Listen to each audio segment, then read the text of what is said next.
예, 우리 함께 같이 찬양하도록 하겠습니다.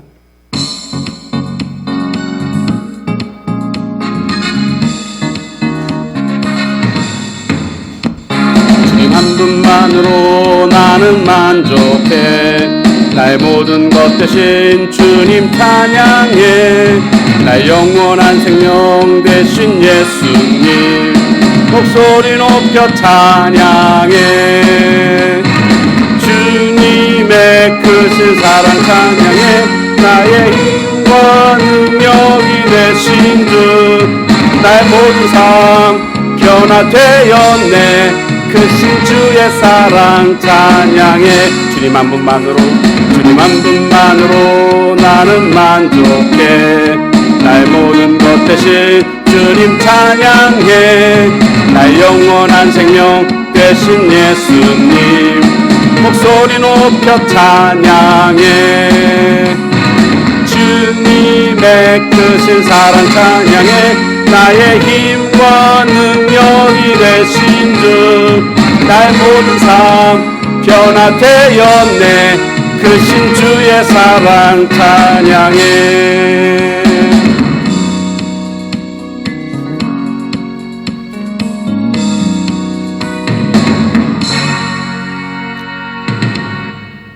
다 같이 묵도하심으로 수요 예배를 하나님 앞에 드리도록 합니다.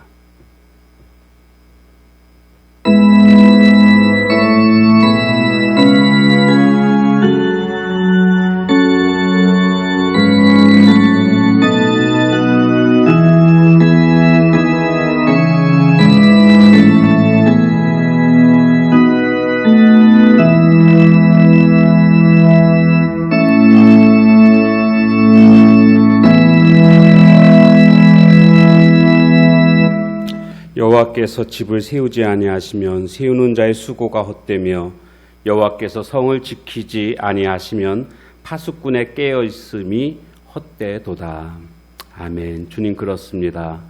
내 힘으로 살아가는 인생 되지 말고 하나님의 도우심 가운데 살아가는 인생 되게 하옵소서. 이 시간도 주님 은혜 기억하고 주님 전에 나와 예배로 영광 올려드립니다. 예배 가운데 임재하시고 우리의 예배를 받아 주옵소서. 예배 시종을 주님께 의탁하며 예수님의 이름으로 기도합니다. 아멘. 찬송가 320장 찬양합니다. 찬송가 320장입니다.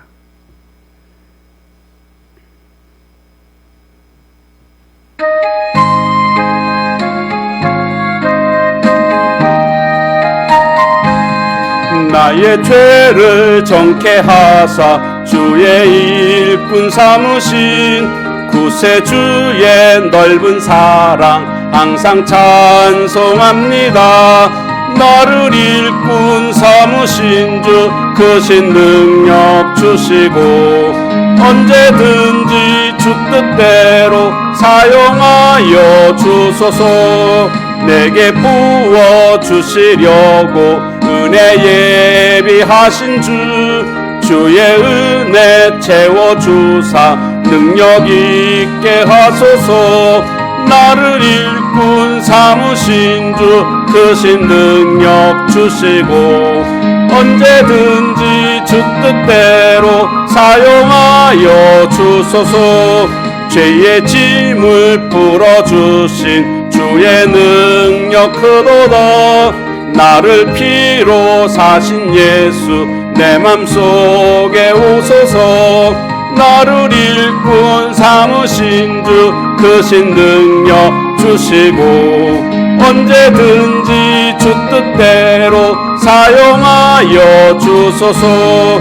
주여 내게 성령으로 충만하게 채우사 생명수가 강물처럼 흐르게 하옵소서. 나를 일꾼 삼으신 주 크신 능력 주시고 언제든지 주 뜻대로 사용하여 주소서. 아멘. 우리 시간 함께 같이 기도하는 시간입니다. 제가 10월의 공동기도문을 읽어드리면 여러분이 아멘 그렇게 화답해 주시면 되겠습니다. 1. 코로나19 사태를 겪으며 모든 일이 하나님의 주권 안에 있음을 알게 하여 주시고 우상 숭배, 음란, 탐욕, 교만한 모습을 돌아보아 회개하여 전화위복의 놀라운 은혜로 새로워지게 하옵소서. 아멘. 이 예배를 생명처럼 여기던 신앙의 거룩한 패턴이 무너지지 않게 하시사 교회 중심, 예배 중심의 신앙인이 되게 하옵소서. 아멘. 세 번째, 국가적 재난 앞에서 교회의 참된 역할을 찾게 하사 교회의 교회됨을 회복하게 하옵소서. 아멘. 우리 함께 같이 기도하도록 하겠습니다. 하나님 아버지, 코로나19로 인하여서 어려움 가운데 있습니다. 하나님, 그러나 이 모든 것이 주님의 주권 안에 있음을 우리가 알게 하옵소서. 우리의 행위 가운데 하나님 앞에 잘못된 그런 모습들, 우상 숭배하며 또한 교만하며 또 탐욕과 음란의 모습들이 이 땅 위에서 이렇게 많이 일어나고 있음을 보게 되고 그것이 우리 그리스도인들도 예외가 없음을 우리는 깨닫고 있습니다. 주님, 회개가 살 길임을 우리가 압니다. 주님 앞에 온전히 교회와 성도들이 먼저 회개하게 하시고 그래서 전화위복의 놀라운 은혜들을 경험할 수 있도록 하나님 함께해 주옵소서. 특별히 우리가 예배를 드리지 못하던 그런 어려운 시절도 있었지만 이제 예배를 드리게 되었습니다. 앞으로 더욱더 예배를 생명처럼 여기고 하나님 앞에 온전히 예배 가운데 임재하신 주님을 만나며 예배를 통해서 새 힘을 얻고 예배를 통해서 능력 가운데 살아갈 수 있는 저희들 되게 하옵소서. 교회 중심, 예배 중심의 신앙인들이 다 될 수 있도록 하나님 함께해 주옵소서. 특별히 이런 국가적인 재난 앞에서 교회의 역할들을 이 시간도 다시 한번 생각해 보게 됩니다. 교회가 사회로부터 손가락질을 당하고 있음을 보게 됩니다. 하나님, 교회가 많은 어려움 가운데 있습니다. 주여, 이런 기회를 통해서 교회가 교회됨을 회복하는 시간 되게 하시고 교회가 이 세상 속에서 빛과 소금의 역할을 잘 감당할 수 있도록 하나님 함께 해주셔서 교회가 회복됨으로 이 땅이 회복되는 귀한 역사를 보게 하옵소서. 그렇게 22일간도 하나님의 은혜 충만히 채워주실 것을 믿습니다. 역사해 주옵소서. 예수님의 이름으로 기도합니다. 아멘. 하나님 말씀 보겠습니다. 하나님 말씀은 사무엘상 7장입니다. 7장 12절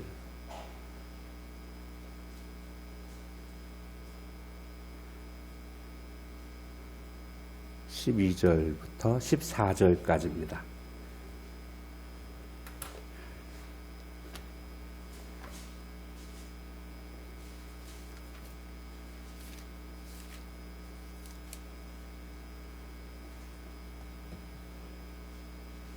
자, 12절부터 14절까지 자, 교독합니다. 사무엘이 돌을 취하여 미스바와 센 사이에 세워 이르되 여호와께서 여기까지 우리를 도우셨다 하고 그 이름을 에벤에셀이라 하니라.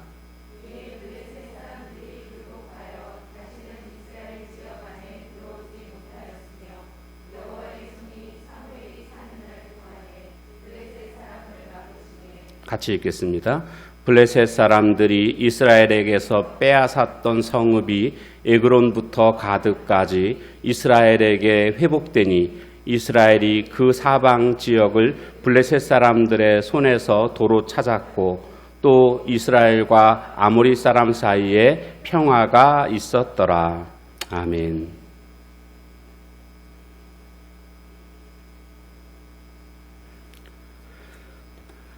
자, 오늘 말씀 제목은 사무엘의 사는 날 동안, 사무엘의 사는 날 동안이라는 제목으로 함께 같이 은혜를 나누도록 하겠습니다.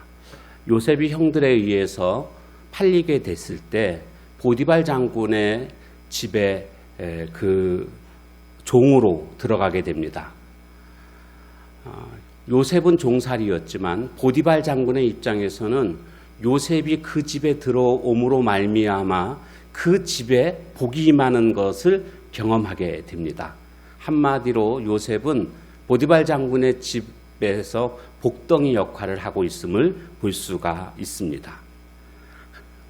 하나님의 사람 한 사람이 어떤 영향력을 미치는가를 우리가 알 수가 있습니다. 예레미야 5장 1절에 가보면 너희는 예루살렘 거리를 빨리 왕래하며 그 넓은 거리에서 찾아보고 알라. 너희가 만일 공의를 행하며 진리를 구하는 자를 한 사람이라도 찾으면 내가 이 성을 사하리라. 용서해 준다라는 말씀입니다. 바벨론 나라가 아주 강성해서 호시탄탐 유대 나라를 공격하려고 기회를 노리고 있었습니다. 하나님께서 이제 이스라엘 백성들이 우상을 섬기고 잘못됐기 때문에 채찍을 들어서 때리려고 하시는 그런 상황이었습니다. 그런데 하나님이 이렇게 말씀하십니다. 의인 한 사람만 있으면 내가 용서해 주겠다. 의인 한 사람 찾아와라. 이렇게 말씀하십니다. 그만큼 하나님의 사람, 의인 한 사람이 중요하다라는 것을 알 수가 있습니다. 오늘 본문에 보면 사무엘이라는 한 사람의 중요성을 우리는 발견하게 됩니다. 사무엘이 살아있는 동안 누구도 얼씬거리지 못하는 그런 아주 강한 나라가 된 것을 알 수가 있습니다. 온갖 축복과 은혜를 하나님께서 이스라엘 나라에 베풀어 주셨습니다. 사무엘이 살아있는 동안에, 즉 사무엘로 인하여 복과 은혜가 임했다라는 것을 알 수가 있습니다. 교인 가운데 보면 남편은 교회를 안 나옵니다. 그런데 아내는 참 하나님을 잘 섬깁니다. 하나님이 근데 그 가정에 복을 주십니다. 누구 보고 복을 주실까요? 누구 때문에 그 가정이 복을 받겠습니까? 물론 남편이 돈을 잘 벌어옵니다. 그런데 남편 보고 하나님이 복 주시는 게 아닙니다. 그 아내가 하나님 앞에서 정말 신실하게 믿음으로 사니까 그 아내로 말미암아 복을 주시는 줄로 믿습니다. 그러니까 한 사람만이라도 하나님 앞에서 올바로 서는 것, 이것이 얼마나 중요한가를 우리는 다시 한번 깨닫게 됩니다. 사무엘의 사는 날 동안 이 사무엘 한 사람의 중요성을 우리가 깨닫게 되는데 도대체 어떤 은혜가 임하고 있는지를 한번 살펴보려고 합니다. 첫 번째로는 바로 12절과 13절 말씀 보시게 되면 12절과 13절 우리가 다시 한번 보겠습니다. 다시 한번.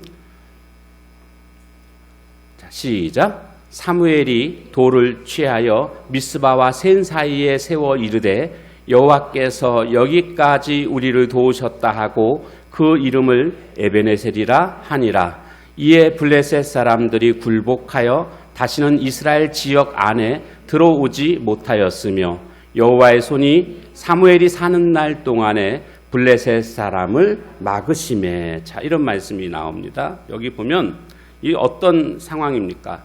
이제 사무엘이 나라를 다스리고 있는, 물론 이제 사무엘이 왕은 아니었지만 사무엘이 영적 지도자로서 이스라엘을 다스리고 있던 그런 상황이라고 볼 수가 있겠죠. 신앙적으로는 사무엘이 다스리고 있는 그런 상황이었는데 이때 당시는 그 교통이 발달하지 못했던, 통신이 발달하지 못했던 그런 상황입니다. 그러다 보니까 이렇게 나라를 제대로 구석구석까지 잘 다스린다는 것이 불가능한 그런 상황이었습니다.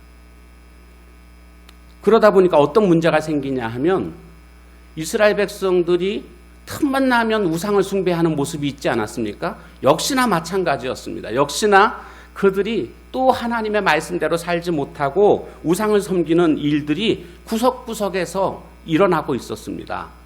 사무엘은 이 사실을 알게 되었고 그래서 사무엘이 그 백성들에게 말합니다. 가족들이 다 참여하는 것은 어렵다 할지라도 그렇다고 한다면 호주들만이라도 다 미스바로 모여라.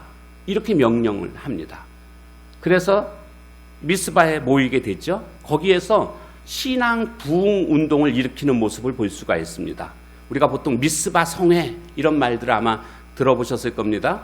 미스바에서 이스라엘 백성들의 신앙 부흥회를 지금 사무엘이 하고 있는 것입니다. 거기에 사람들이 모였을 때에 하나님의 말씀을 읽어줍니다. 전합니다. 그러자 사람들이 가슴을 칩니다. 우리가 정말 하나님을 잘못 믿었구나. 우리가 하나님의 마음을 아프게 했구나. 그때서야 깨닫고 하나님 앞에서 회개하는 모습이 보입니다. 이 미스바 성회가 절정을 향해 가고 있었는데 그때 어떤 일이 갑자기 벌어지냐 하면 블레셋이 쳐들어오는 일이 벌어지게 됩니다. 블레셋 입장에서는 이 상황을 주시하고 있었고 아마 지금이 이스라엘을 완전히 멸망시킬 수 있는 절호의 기회다 이런 판단을 하지 않았겠습니까? 그래서 쳐들어왔습니다. 근데 이 미스바에 모인 이 사람들이 무슨 무기를 가지고 모인 게 아니었거든요. 꼼짝없이 전쟁 제대로 해보지도 못하고 망할 수밖에 없는 그런 상황이었습니다. 그때 모두가 하나님 앞에 기도합니다. 무기도 없죠. 나가 싸울 수도 없죠. 하나님 앞에 기도했더니 하나님이 그 기도를 들어주시고는 어마어마한 폭우를 쏟으시고 막 번개를 치시고 벼락을 치시고 그래가지고 다 혼비백산해서 다 도망가게 됩니다. 블레셋이. 그들을 막 쫓아갔죠. 그리고 승리하고 나서 거기에 그들 돌을 세웁니다. 돌. 기념비죠. 그리고 에베네셀이다.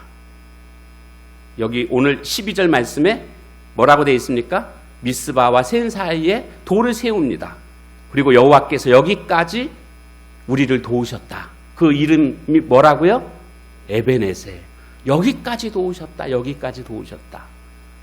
이렇게까지 하나님이 도우시는 하나님이시구나 라는 그 하나님을 찬양하기 위해서 그들이 돌을 세워놓고 에베네셀이라 이렇게 이름을 지었다라는 겁니다. 한마디로 말하면 하나님의 전적인 개입, 하나님의 도우심으로 승리할 수 있었다. 이스라엘 백성들이 한 게 별로 없습니다. 그냥 하늘에서 하나님께서 다 하신 것을 볼 수가 있습니다. 한마디로 사무엘이 사는 날 동안 임했던 은혜가 있는데 바로 그것은 첫 번째로 보호의 은혜였습니다. 보호의 은혜.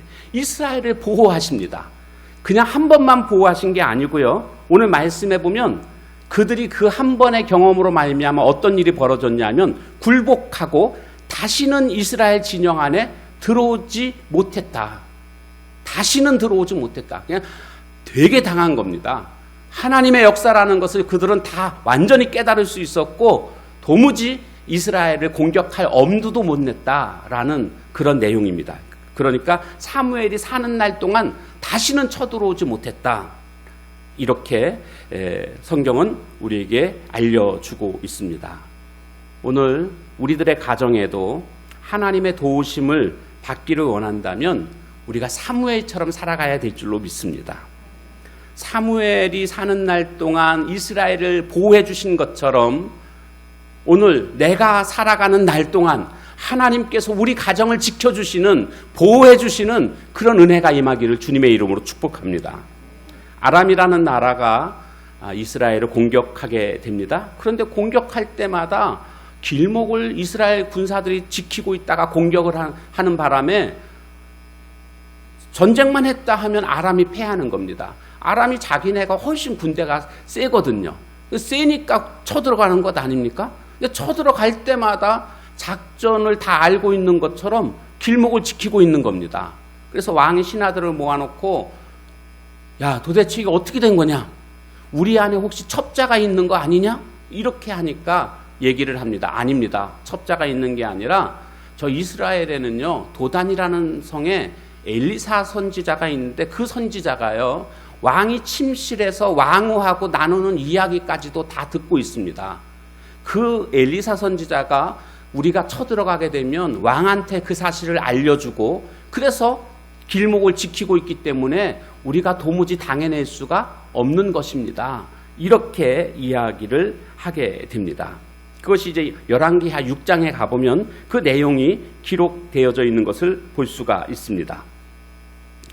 하나님께서 엘리사를 통해서 이스라엘을 보호해주고 있다는 것을 알 수가 있습니다. 엘리사 덕분입니다. 엘리사 덕분. 이 한 사람, 엘리사가 살아있는 동안 그것이 도무지 이제 아람 나라가 쳐들어올 수 없는 그런 상황이 벌어지게 됐죠. 어느 목사님의 간증 이야기입니다. 8.15 해방이 되던 해에 그 가을에 교회를 이북에서 교회를 다녔다고 합니다. 그런데 그때에 그 평양에서는 함석이 필요했다고 해요. 그래서 이 함석 장사들이 돌아다니면서 집이 함석으로 이렇게 돼 있으면 함석을 걷어가고 거기를 기와를 놔주는 그런 기와로 새로 해주는 거죠. 그 집 입장에서는 기와로 새 기와로 싹 덮어주니까 얼마나 좋습니까? 기와는 얼마든지 만들고 있는데 함석은 귀했던 거죠. 전쟁이 끝나고 나서. 그래서 이 함석을 걷어내고 기와로 이렇게 새로 덮어주는 일을 했다고 합니다. 그런데 이 목사님이 이 초등학교 때 다니던 교회가 마침 함석으로 지붕을 하고 있었던 것인데 주일날 와서 보니까 함석이 없고 다 기와로 새로 깨끗하게 교회가 단장이 된 것을 보게 됩니다. 그래서 굉장히 기분이 좋았다고 합니다. 그런데 문제는 뭐냐면 함석 지붕을 얹을 때, 집을 질 때는 기둥을 별로 그렇게 강한 거를 쓰지를 않지요. 왜냐하면 함석 자체가 무게가 그렇게 무거운 것이 아니니까 그냥 대충 그냥 이렇게 기둥도 쓰고 지붕도 그렇게 강하게 하지 않았는데 문제는 이 함석을 걷어내고 거기에다 기와를 얹다 보니까 하중이 무게 때문에 하중을 견디지 못하는 겁니다. 그래도 그냥 어떻게 해서 주일 예배는 드렸는데 오후에 주일학교 학생들이 예배를 드리는 도중에 일이 벌어진 겁니다. 근데 주일학교 학생들하고 그 중에 이 목사님이 이제 거기 주일학교 다니고 있었던 거죠. 근데 주일학교 예배가 시작되었고 찬송을 막 하고 막 그랬었는데 창가에 앉아있던 한 아이가 야 자동차다 그랬다는 겁니다. 이 교회 뒤편으로는 신장로가 있었는데 그게 나지막한 언덕이었다고 합니다.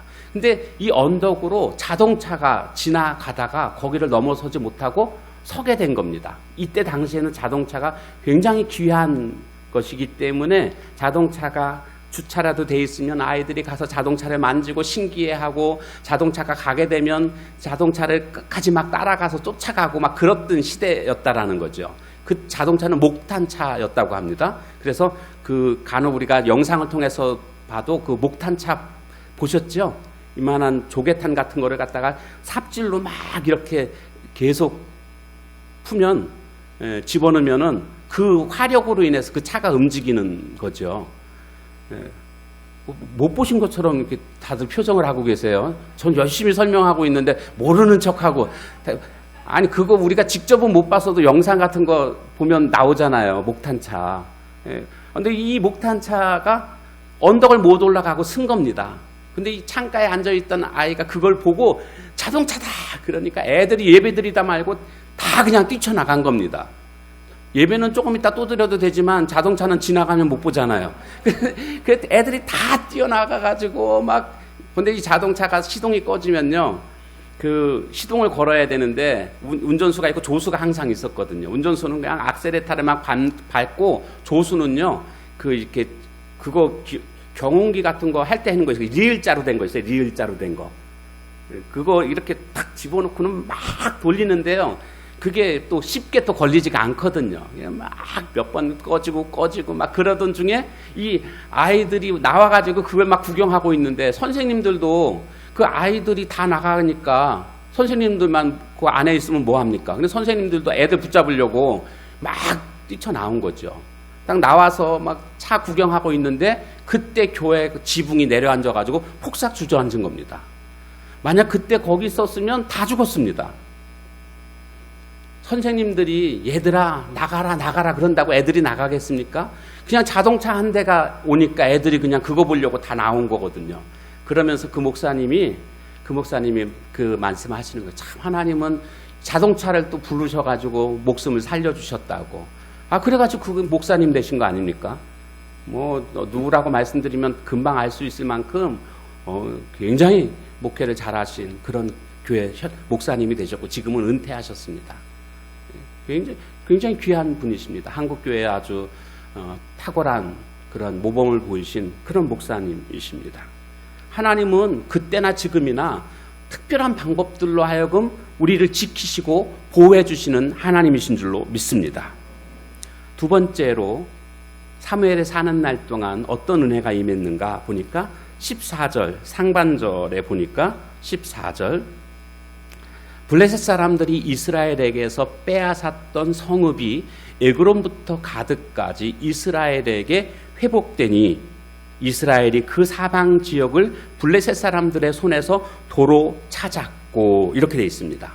자, 여기 보니까 회복되니 도로 찾았고 이런 말씀이 나오죠. 두 번째는 바로 회복의 은혜가 있었습니다. 회복의 은혜. 그러니까 회복이라는 의미가 뭐냐면 뭔가를 잃었다가 다시 찾았다라는 게 회복되는 거죠. 이스라엘 백성들이요 블레셋한테 성읍들을 빼앗겼었습니다. 블레셋이 강하니까요. 성읍을 빼앗겼다는 것은 뭐냐 하면 단지 땅만 빼앗겼다는 게 아니고요. 그 땅에 살고 있는 사람들이 다 그 다른 나라의 노예가 됐다라는 것을 의미하는 것 아니겠습니까? 얼마나 가슴 아픈 일입니까? 땅도 뺏기고 거기 살고 있던 자기 백성들이 전부 다 이제 노예로 살게 되는 이 참혹한 안타까운 그런 상황이 있었던 것입니다. 그런데 사무엘이 사는 날 동안에 어떤 일이 벌어졌습니까? 그 빼앗겼던 성읍들을 도로 다 찾은 겁니다. 회복되니 도로 찾았고 땅도 찾았거니와 거기서 노예 생활하고 있던 자기 백성들이 이제는 자유를 얻게 되는 그런 일이 벌어지게 된 것입니다. 사무엘에 사는 날 동안에 사무엘로 인하여서 하나님께서 그 성들을